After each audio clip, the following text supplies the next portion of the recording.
Thank God for the ability to edit, hey? Yeah, I'm wearing a I'm just here to pet the dog shirt. So if you want to bring the dog back, no worries there, man. Nice. Love Well, the dog. he's been known to make appearances here and there, so Yeah, yeah, same here. There's a Nala running around my house somewhere. So if she ever wakes up from her fifth nap of the day, she might she might bark a little bit. nice. I love it. I love it. How's your Tuesday going, man? Busy, I won't lie. I'm excited though, because busy means more people are hearing about it. Busy means I'm getting to do things like this and meet people like you. So busy's good right now. I couldn't be more excited about where we're at this stage. So, I got in touch. I've worked with Natalie Allport here. We've been grinding on social media, doing stuff. She's got a similar podcast in the All In Project. And I heard your story, and I could not think of a better human being to bring on the Athletes Podcast and to share your story, who you are as an individual, and what's caused you to feel compelled to quit your job and now cycle around the United States. Like, what goes into that? Who's Greg Taylor, and how the heck are you doing this? Yeah, absolutely, man. I'm really honored to be on. So I appreciate you, reaching out and making it happen so quickly. It's just, another way to get the word out about how special this is to everybody involved. And I'm excited to share a little bit more like in-depth information with you about what we've done to prepare for it.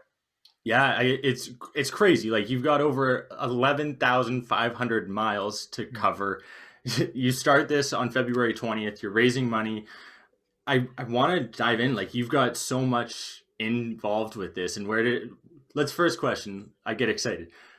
Where's this stem from? Why is Greg Taylor doing this? Yeah, absolutely. So I have a long history of cancer in my family. I lost an aunt that I was extremely close to when I was like 17, almost 18 years old. And I've never really been able to, let that kind of part of my life go and how I handled that entire situation as I was, younger and should have just been a better person at that time. But I was 17 and didn't think I would look back on it then. But um, I feel like everybody at one point, especially now, has had somebody in their family that's been affected by cancer. So it's somebody that affects everybody across a broad range. So the what was easy, and then the who, actually, believe it or not, was even easier. Chemo Noir is a local Jacksonville nonprofit cancer charity, and the owner of it actually was. I met her serving tables, and we got to be friends. She would come in and have wine every once in a while. Obviously, Chemo Noir, she's a big wine person. But she was the first one who convinced me, that I should probably try some new things, or at least put myself out there a little bit professionally and personally, and just kind of grow from the service industry. Not that that's a bad industry to be in, but just not be scared to try new things. So the who matched up well, the what matched up well, and now I'm at a time where I just want to have the ability to give back to the people in my adopted neighborhood of Jacksonville. So it all kind of just this last 9 months that we've been working on it came together perfectly. It's incredible. And you go from being a CrossFit athlete. You're 6'2", 220 pounds. So you're a big athlete. I'm a Who big guy for sure. and you I'm funny. I was listening to Natalie's All In, and I'm like, man, why would this guy decide to do a long distance, just like grind it out, biking 5, 6, 7 hours a day on your bike? Like, I Yeah. think your goal, you said you've got 75 kilometers per day you're trying to travel. Like, that's got to be mentally insane on your just trying to wrap your head around that you have to do that every single day. Yeah, the most important part that I've done really good with this last month, because it's taken a ton of mental preparation as much as it is physical, right? Is never focusing on anything more than that, 70 to 85 miles the next day. So if you try and put into picture 11,500 miles, it cannot be done, right? Like no one can do that. So focusing on that is just a silly mindset. The only thing I've been trying to focus on is just that 75 to 85 miles the next day, getting set up, preparing, stretching, hydrating, eating, and just going back at it for another 75. If I can just focus on that next day the whole time, we'll be okay. It's when you get lost and trying to think like, oh my gosh, I got to go all the way to San Diego, that it gets crazy. But if you just make your next stop, then you can mentally keep yourself kind of concrete, kind of set as to where you need to be. And then everything else just falls into place. Talking about that mentally where you need to be, is there a mindset that you go into or a process that you go through before each of your rides now over the past 9 months? Are you listening to a specific song or drinking X amount of water that gets you, this is my time. Now I'm getting after it?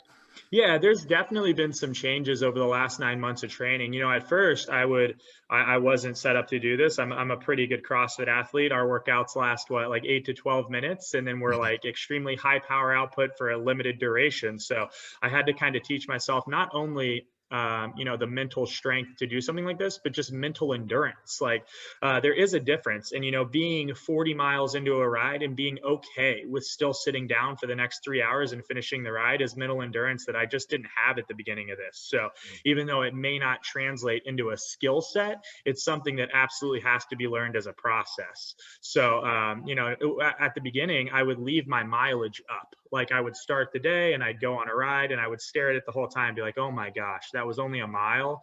Or like, seriously, I've only been on this for 45 minutes. Like I haven't even hit 15 miles yet. Now I have to turn it off. There's no reason to look at it because I know where I'm going. I know where the end is going to be, especially on my training rides, right? Like I know the exact halfway point. Like there's no need to look at it. So just try to find that mental place where you're set. You're almost machine-like, just, a perfect cadence with your feet, and just kind of get into it and enjoy it because I'm going to do it anyway. So I might as well, try and listen to a podcast, try and listen to some music, and just be okay with what's about to happen for the next 5 hours. Yeah, it's like accepting that, right? I'm listening to David Goggins's book right now, Can't Hurt Me. And Yeah. I just think as I'm prepping for this interview, I'm listening to that conversation. I'm like, oh my God, I just can't even imagine going through these physical endurances that's just absolutely grueling on both the body and the mind and what it would take to overcome some of those things. And you're obviously doing this in such a short amount of time. You went from now 9 months ago starting, you got permission from the boss, also known as the wife. And once you cleared that, how was that? Was that a difficult sell for you? How incredibly in tune my wife is with me. Like there's always like a running joke that like your significant other knows you better than you know yourself. Like, so I'm texting her one day and she could tell I was a little bit off, and she's like, hey, what's going on? And I was like, yeah, like we should totally talk tonight. And like at this time, like I want to let you know, like I had bought like a bike just to mess around with, like not a nice bike, like $100 off Craigslist type thing. And I had gone on maybe 3 or 4 trips, like 20 miles. That was it. And I had never, ever, literally ever spoken to her about biking. And she texts back, she's like, yeah, you want to do like a big long distance thing to kind of celebrate your fitness, right? And I seriously just had to like sit back and be like, yeah. And she's like, okay, cool. I kind of figured we'll talk about it tonight. I was like, what? Like, it was so insane. So yeah, she literally knows me better than I know myself for sure. And once she gave me the go ahead and she thought that it was something that, it would be a huge positive thing in my life to do something like this. It was all hands on deck. The planning really went into effect there. Everything from, planning to be able to financially be responsible and put away rent money, put away truck payment, put away all that stuff. And then getting into the organic marketing of letting people know we're doing this, getting some sponsors on board, and then training. Training is obviously a huge part of it. So my training shifted pretty largely, especially these last 3 months. I've cut out a ton of, those higher percentage lifts and strictly been on the bike a lot more because you're not going to gain strength in the last 3 weeks, but you can totally get hurt in the last 3 weeks. So I'm being very cautious about what my lifting in the gym is right now.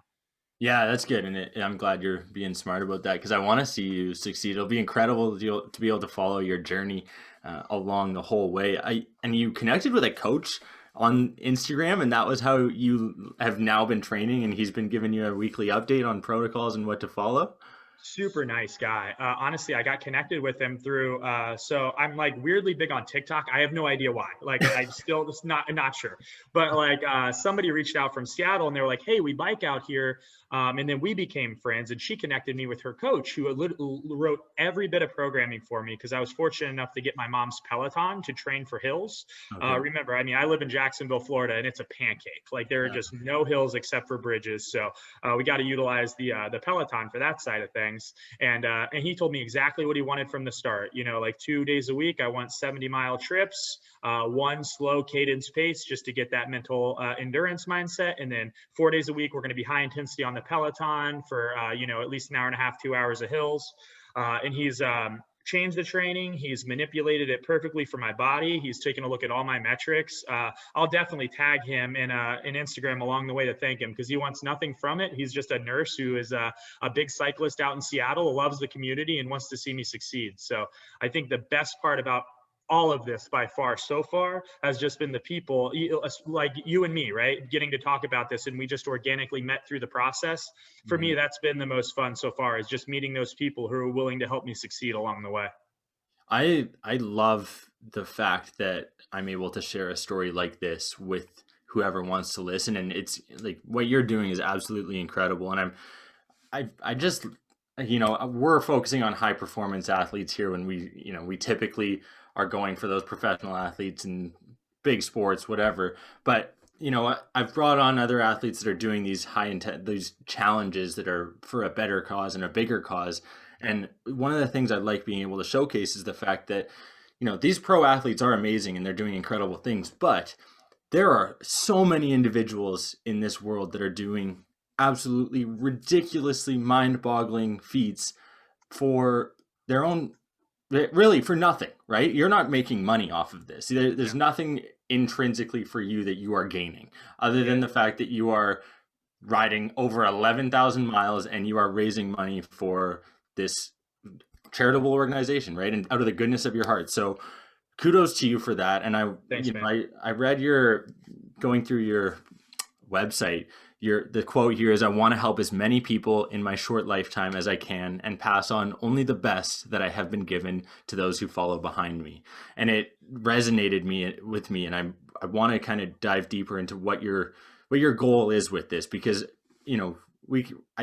I hope that you can raise a substantial amount of money. I don't want to put a dollar figure on that, but I sincerely hope that, through other people, and hopefully I can connect you with other individuals to share this story with. But what's the end goal with you, or what would be kind of your vision of it at the end? If you cross that finish line, where do you see it? Yeah, I sincerely want to inspire, like if I can inspire a single person to just be better than they were before they saw this journey, then I'm a happy guy. I mean, I've gotten a ton of messages already, like, this isn't possible, like you can't do this, like don't like figure out a way to stop halfway, like all that stuff.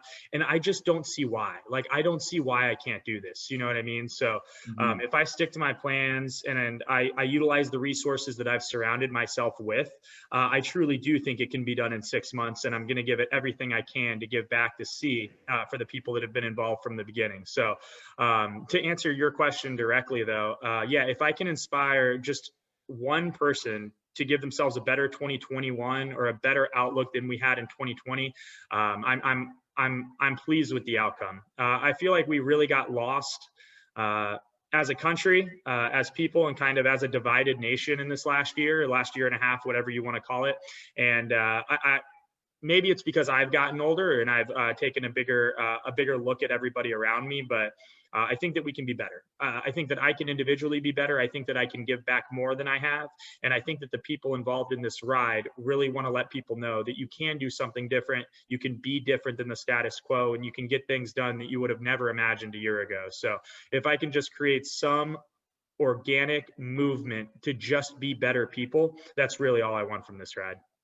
Damn, I think that's something we should all be striving for, right? I hope this message, that's a clip right there, just automatically. And I'm trying to, one of the things that I think is important is, it's unfortunate because now we have to turn to social media to showcase what people are doing, right? And it's unfortunate because you don't have, like, you have under 1,000 followers right now on Instagram, which is mind-boggling, because what you're doing is going to impact thousands of lives ultimately. And I think it'll be amazing for you along that journey. And just to get back to actually those messages that people are sending you on Instagram, I hope you are blocking, deleting, and just completely removing that from your entire brain, because I don't want to say talk negatively about them, but I feel for them, because they're obviously in a place that they don't feel like anything is possible at that point.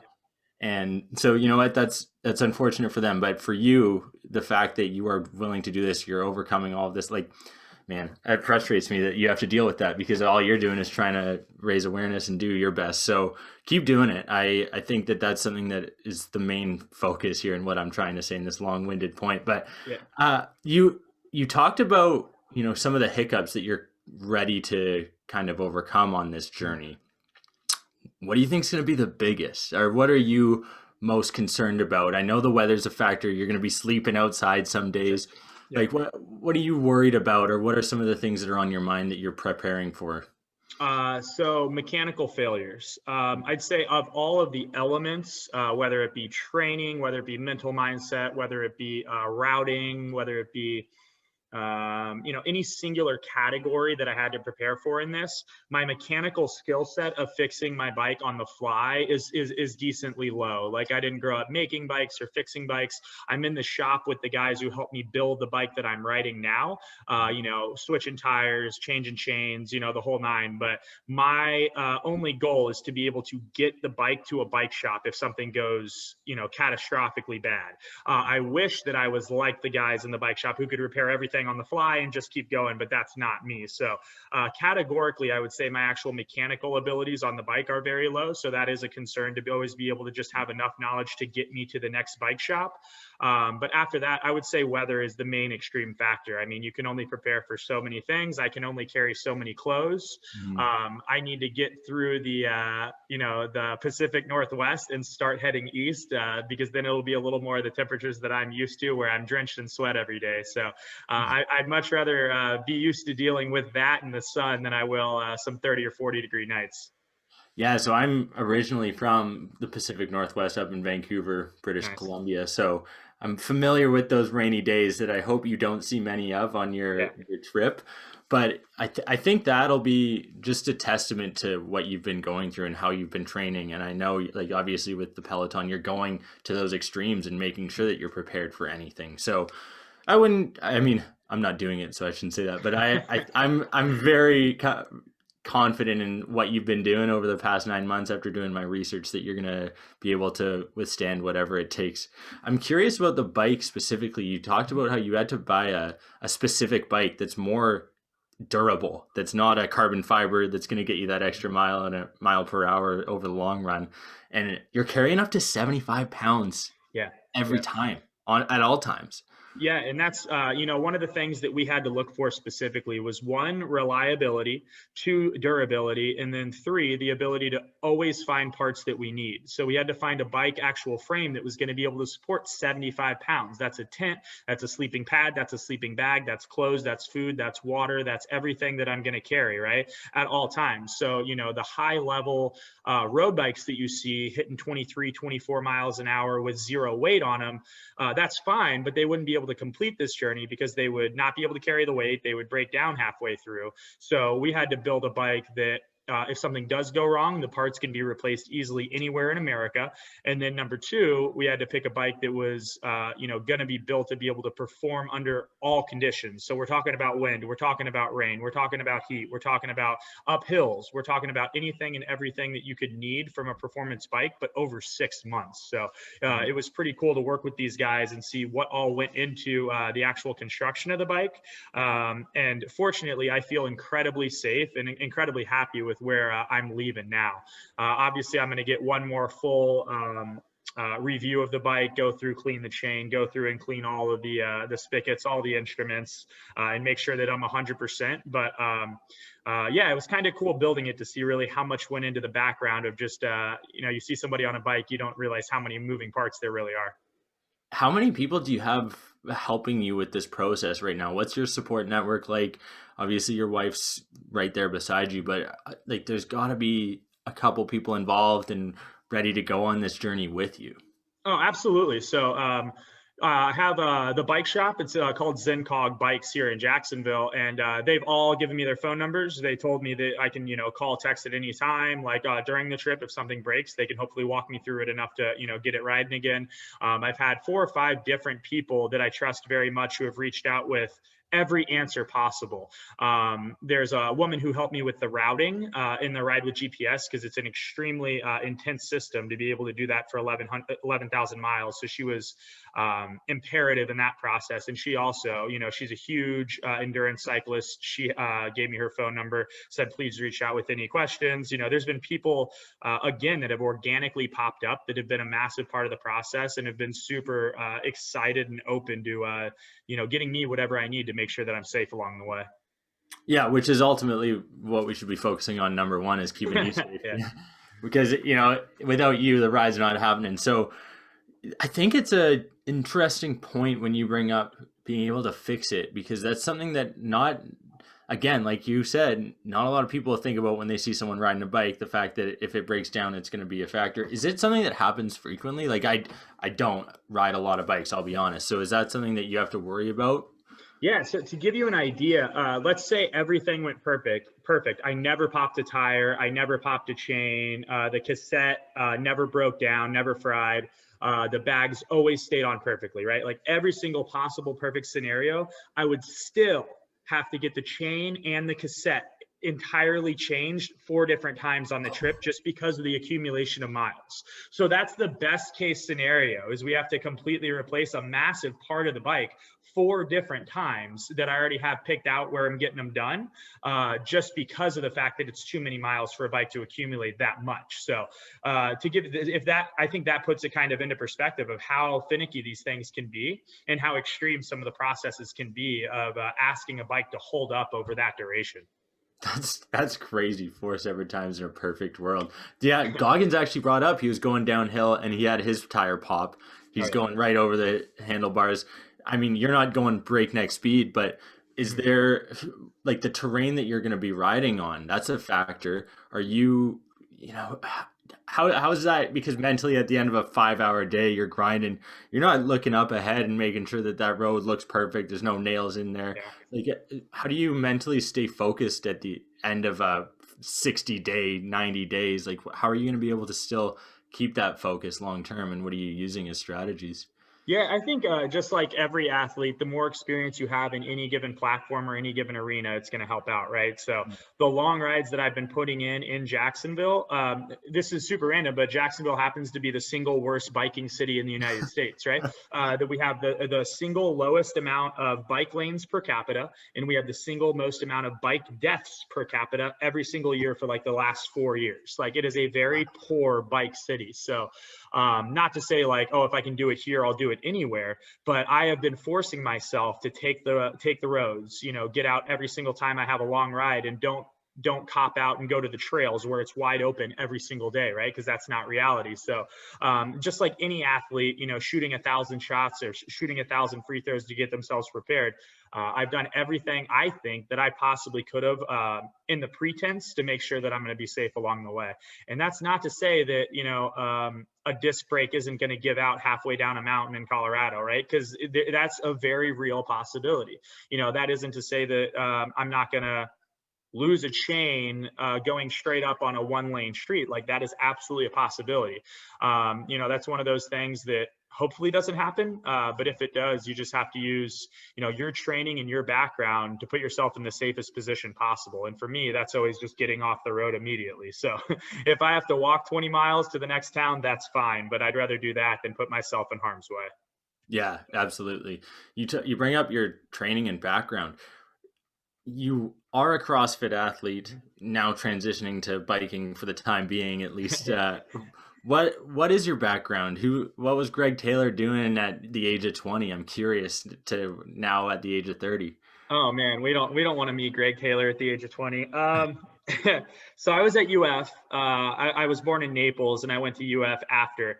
And I was an alcoholic, and I was about 330 pounds, believe it or not. So I was incredibly. I was obese. I was incredibly out of shape. I was dependent on alcohol for day-to-day existence, and it took being sober and kind of getting over that stage to finally grow up as a person. So it may not sound reasonable, but one of the reasons that I am confident that I can do this is because if I can handle Greg Taylor from ages 20 to 25, then I can handle 11,500 miles over 6 months. I mean, this is this is a mental test, this is a physical test, but it's nothing that I had to endure during sobriety and during the time where I became the person that I am now.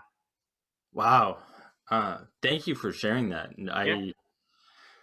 what did you, and I don't want to dive deep into that necessarily, but what were some of your tactics? Because I want to also, we have a lot of younger listeners. I want to try and educate the next generation of athletes with the Athletes Podcast. Sure. And what were some of your methods to get over that? Because obviously that's it's a shift in mindset in your whole being. So where did that stem from? How did it happen? How did you make it happen? Yeah, no, I don't mind talking about it at all. I think it's incredibly important for people who are either in recovery or, have a couple years of sobriety or have been able to change their methods to talk to other people openly about it.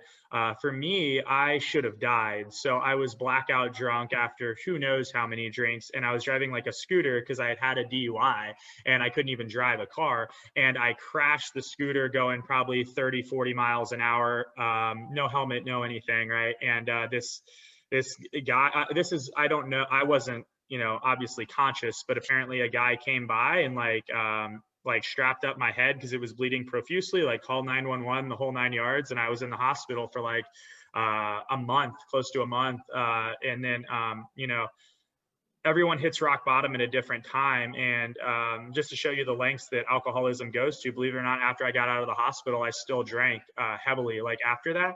And then one day, for some reason,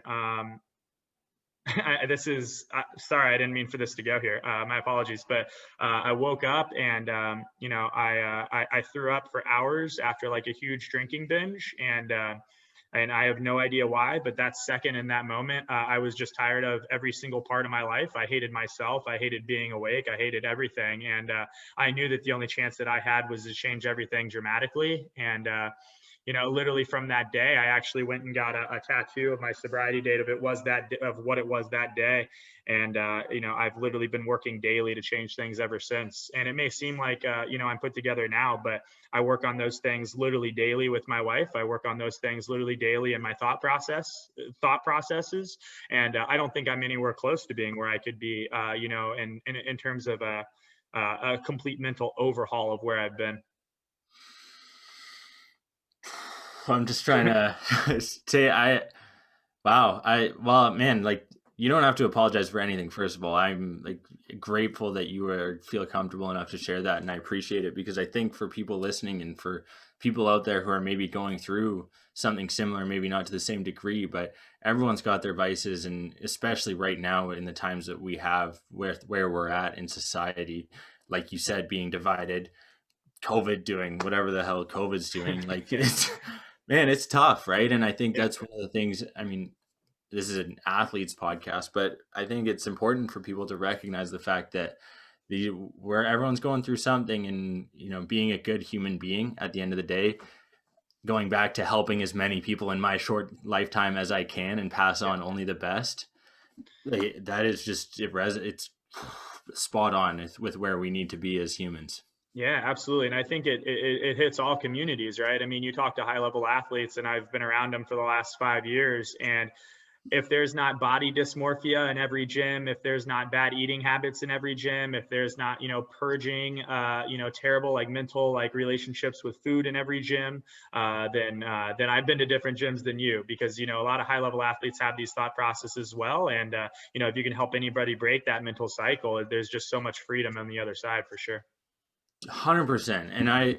And like binge eating is something I struggle with to this day. Like same. I will be honest, same. Like it's tough, right? And you like there's days where you want to crush donuts, or you want to crush a nice bowl of pasta, and like you got to recognize, okay, maybe I shouldn't do that, Dave. Like yeah. And it's that internal talk that I think comes with the maturation of a human being. And at 20, maybe you didn't realize that, and maybe I didn't realize that, but now as we age, as we have conversations like this, you learn from the mistakes that people have made previously, and hopefully you can apply those to your life now, and how you can benefit from what they've learned, and hopefully you don't have to go through that, right? Yeah, no, and I'm glad that this, that I didn't plan for this, obviously, to turn into a conversation on mental Neither health, did I. but I couldn't be more excited that it did. I feel like we're doing a great job addressing mental health issues like with our age and kind of as we continue through that process. But yeah, I feel like we hide it way too many times, and we have to be completely okay with being like, I need help on this, and I don't know who to talk to, so let me figure out how. You know what I Mhm. mean? And fortunately, I think it's becoming less stigmatized in our culture on a day to day, but hopefully maybe me and you help somebody reach out for help on something, right? Like that would be super cool to know that we had an impact on somebody on the mental side of things, because you're never going to be the physical performance athlete that you want to be without having that mental side in check. There's just no way. Yeah, and that's why I'm so grateful to be able to have these conversations because from a selfish standpoint, I'm learning so much from you as a human, and the fact that we get to share this with whoever wants to listen is just crazy. It's mind-boggling to me, right? Because those conversations are typically so valuable, right? And for me, I've said this before, but I'm so thankful that I'm able to share these kind of stories with people and have them experience the conversation that I'm having. And they might not feel it to the same degree, whether you're listening to this in your car, whatever, riding your bike.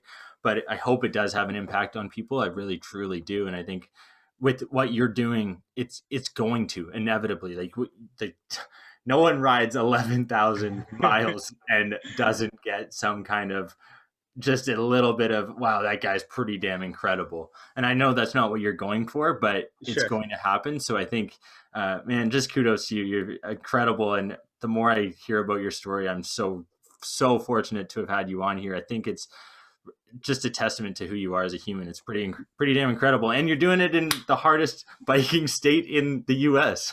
Yeah, yeah. Jacksonville, Florida, man. If you ever want somewhere to not ride your bike, just come check us out for sure. Are you a Jaguars fan, or what's your sport? Oh, fully, fully. Yeah, I was a Dolphins fan growing up, but I've been here for about 5 years. And when you're really like invested in the community and I mean, you're at the gym or you have work friends or whatever, you're not a Jags fan here. It's pretty serious hometown love. Like I didn't really get that because I was from the other side of the coast in Naples. So I was like, yeah, I'm a Dolphins fan, like whatever. But when you live in the city, I don't know if you have a team and where you are or not, but it's very serious. Yeah, I wouldn't be able to be here and not be a Jags fan.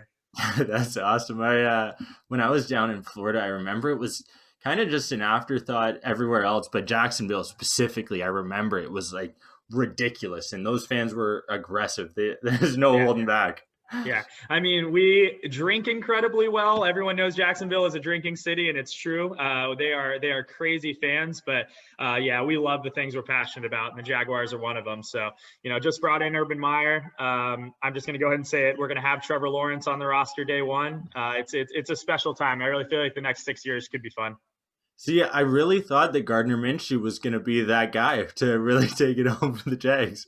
Yeah, I mean, like we loved him, right? Because he's like the exact Jacksonville thing, like kind of an underdog, not like the biggest name in the world, but just crazy passion, like a ton of fun, like big vibes, right? But Mhm. like, I don't know, for me, he was always like a stepping stone to like our perennial, like next 10, 12 years type guy. Mhm. And thankfully, the Jets suck so bad that they can't even lose properly. So we just lucked into him. So that is, it couldn't have gone better. Maybe when Gary Vaynerchuk buys them, they'll turn around. Yeah. But for the time being, they are rough. It would be awesome to see Trevor Lawrence in Jacksonville. I feel like he'll be kind of similar and take over the same way Josh Allen did with the Bills, in the sense that he emulates what Buffalo is. He stands for that Buffalo Bills mentality, and I think Trevor Absolutely. Lawrence will fit in nicely in Jacksonville. Did you hear this? I don't know where this is going, but did you hear that Randy Moss quote that he had about Jacksonville and like the city and the people and stuff with Urban Meyer? No, I haven't, but let's hear it. So Randy Moss comes on to I don't know what talk show, and he was like, "Oh, it's a terrible town. Like there was so much crime and corruption at like Urban Meyer's UF days that like it's the worst possible scenario for Urban Meyer to go there because of like the town that Jacksonville is." And I'm sitting here thinking, like looking around and be like, "Have you been to Ponte Vedra? Like, have you been to like some of the nicer parts in Riverside and San Marco? It's just $1 million homes everywhere. Like, of course, every city has a bad part in it, but I guarantee you, Randy Moss has never stepped foot in Jacksonville. This place is beautiful." Yeah, I don't know. I think he's like there's so many athletes now that are doing so many different things. I think they got to stick to their sport, or if they're an announcer, stick to talking about the Yeah. game, not the I city. mean, So yeah, it was they're not wild. helping I could Jacksonville not believe tourism. that. Yeah. Definitely not helping Jacksonville tourism at all. But Yeah. I think it's definitely a place people should visit. I think people should visit everywhere, which is so cool about what you're doing. Like you get to see, Yeah. take us, take the listeners through where specifically you are going and where you kind of maybe your biggest highlights or stop points are going to be that you're most excited for. Yeah, 100%. The route is really cool because we focused on natural, like natural environments, right? So I wanted to see as many national parks as possible, and that was something that we highlighted while making the route. So we tried to connect the route via national parks, and right now I think I head through 18 of them, which is awesome. Everywhere from the Tetons to like what is it, the Badland Canyons and like the New Mexico area, and then the Redwood Forest in California. So just completely different, diverse spectacles of nature. So we're going from Jacksonville and then going straight across to San Diego. So that's like the first major ride. The biggest city I stop in on that way, because I've always wanted to see it, is Austin. So I am going into like Austin for a night. I'll take a full rest day there, enjoy the city, kind of see everything, have some good food, and then get right on the way. And then through like Phoenix, Mesa, and then straight into San Diego. So that'll be like the first major checkpoint.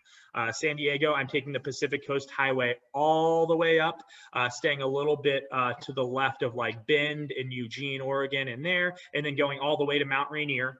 Probably taking a day there, see some of the beauty that is Mount Rainier in that area in the Pacific Northwest that I've never been in, and then cutting under Seattle, because as many big cities as you can avoid is perfect, right? So you just don't want to be on a bike in a big city. I mean, Jacksonville isn't massive, but I've already gotten the taste of it here, and it's just not what you want to do. So I try to avoid as many as I can. Cutting down south until you get to like the outskirts of Denver.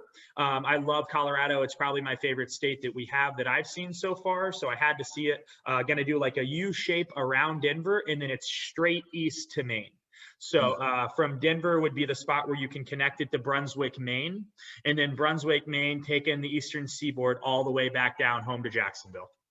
Amazing. So cool. I'm getting chills just thinking about it and being able to follow along on your journey. It's going to be pretty cool to see where you end up, the people you meet.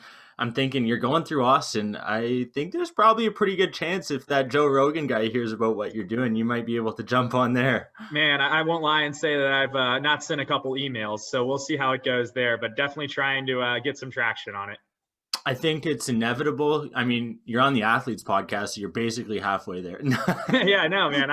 Dude, don't sell this short. This is a super cool opportunity for me, and why I jumped on it immediately. I was super stoked. No, well, I'm just grateful. I was talking with Jordan earlier about it. I'm like, man, this guy's pretty damn incredible. And I mean, you've taken my breath away like 6 times during this half an hour conversation. So that's awesome, man. Thank you. I can't thank you enough for coming on and doing what you're doing. It's amazing. Absolutely. Do you mind? Is it okay if I take a second to tell everybody where they can get involved in everything? Please do. Please do.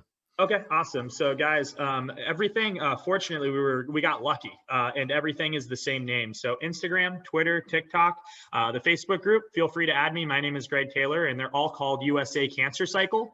The website is just .com. So usacancercycle.com. You can follow the trip on there. You can learn a little bit more. I will be posting daily to all social medias just to kind of let you know the people that I meet along the way, the towns that I've stopped in. I'm a huge foodie. I'll definitely be posting some food pics for you guys, and then kind of where the setup is and where I'm sleeping. If it's a cool spot that I can show you guys, some of it will be free camping, right? So like I'll just grab a 30-minute nap somewhere safe and then continue on to the next spot. So whenever I can show you the opportunity of where I am that night, I absolutely will. But the way that I would love for everybody to get involved is, usacancercycle.com.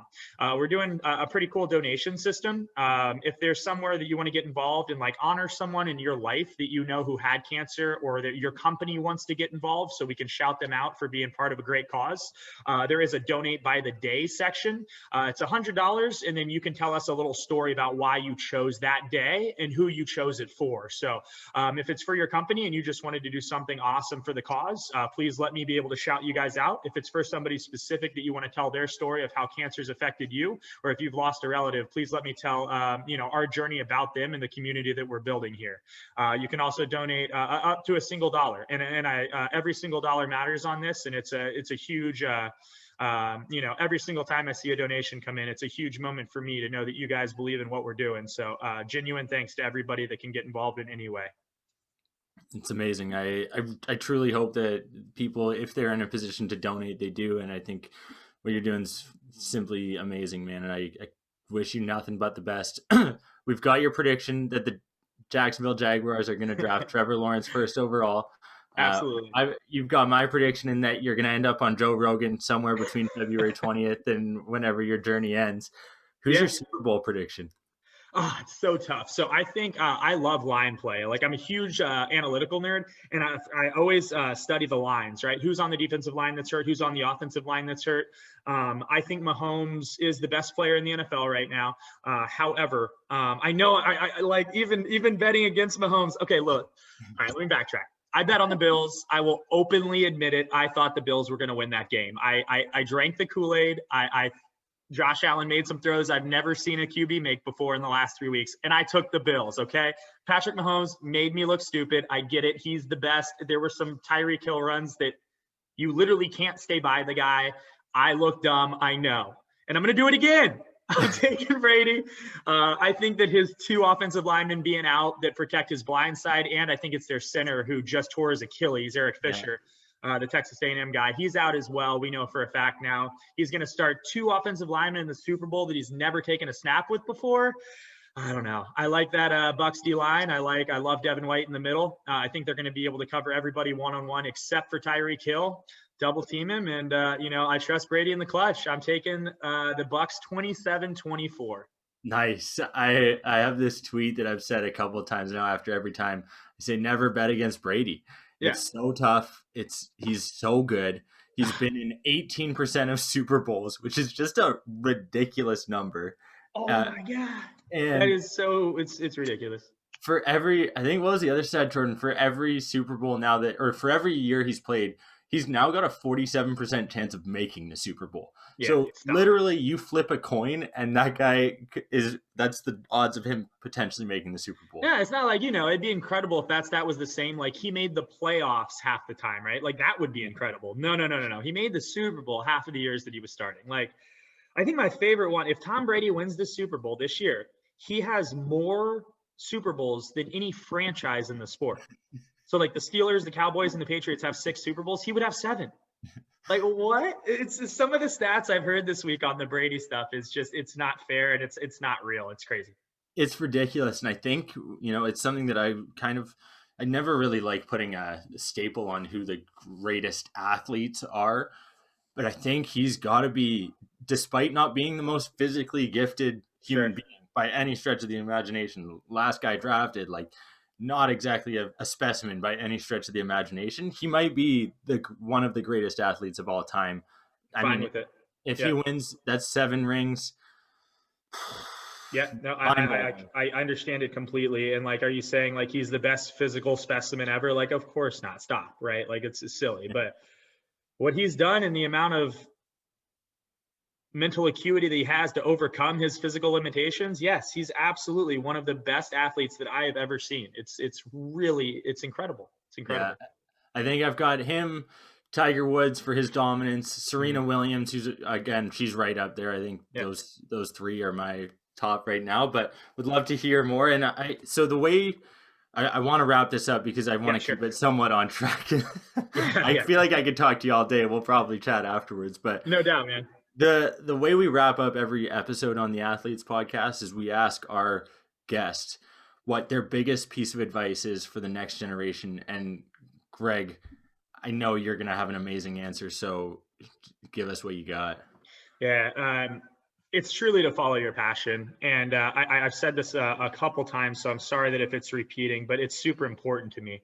there is a real chance, guys, that you are not the type of person and the type of student who needs to go to college for 6 years. And you can be extremely successful not going to college for 6 years. That same person may get a 6-year degree and hate their jobs. You are never going to be happy. You're never going to be passionate. You're never going to be successful personally or professionally unless you're doing something that challenges you and that you like being challenged by. Find something that you're passionate about and go all in. Does that mean that it's going to be easy or people are going to believe in you? Like, no. But our one responsibility in this world is to make ourselves as happy as we possibly can, and that's it. As long as you're not hurting other people in the process and you're being a good human being, follow what you're passionate about so that you can actually enjoy your lives. Amazing words, Greg Taylor. Thank you so much for what you are doing, raising awareness, raising money. Again, I could keep you on here all day, but I think your message here has been received loud and clear by me. So your goal of impacting people, at least one person, has happened today. And I'm sure that for those listening and for those who will continue to watch and follow your journey, it's going to be nothing but incredible. And I wish you nothing but the best. I'm excited to follow along. David, it's been a lot to me. I've gotten goosebumps a couple times through this, through this conversation. So thanks for allowing me to share a little bit of myself with you and your audience, and just now having hopefully a couple more followers to see what we're doing and why it's going to be so special.